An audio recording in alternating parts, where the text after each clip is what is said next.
Comment tu trouves ça, toi, de prendre l'autobus au quotidien comme ça? Je me sens libre, je me sens autonome, je me sens fier de moi. Puis est-ce que tu as dû faire beaucoup de préparation avant de prendre l'autobus pour la première fois? Ouais, je me suis pratiqué avec quelqu'un de l'école. J'ai déjà fait 2 trajets et je me sens confiant pour faire un autre trajet.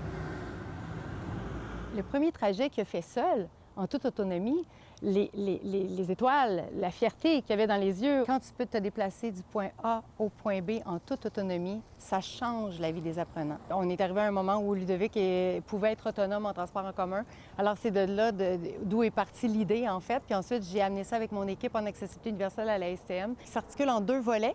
Premier volet, module formation théorique en groupe.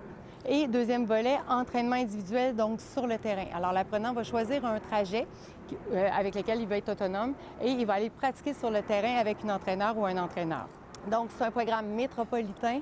Alors, Montréal, Rive-Nord, Rive-Sud. Ce qui est important à dire, cependant, c'est qu'actuellement, on a des partenariats avec les établissements scolaires et les centres de formation pour adultes. Donc, le programme n'est pas ouvert aux individus qui voudraient s'inscrire en date d'aujourd'hui. Je pense que notre rôle comme transporteur at large, c'est vraiment de réduire au maximum les obstacles pour rendre nos réseaux de transport de plus en plus accessibles pour les gens.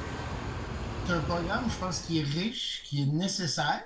Mais moi, je pense que les transporteurs vont bonifier les formations, bonifier les évaluations, l'étendre à d'autres clientèles. Ça serait intéressant d'amener ça au milieu des personnes âgées. Si on veut que le programme Mobilité inclusive réussisse, il va falloir que les municipalités mettent le prix, investissent afin de réaliser des aménagements en tenant compte des requis, servant à rendre l'arrêt d'autobus ou l'intersection accessible et surtout sécuritaire. Mon exemple personnel, je suis une personne handicapée visuelle. Moi, débarquer dans une piste cyclable, il y a bien des places que je ne vois plus à cause de ça. Parce que ça, moi, ce que je crains, c'est que ça va être un frein au beau projet Mobilité inclusive.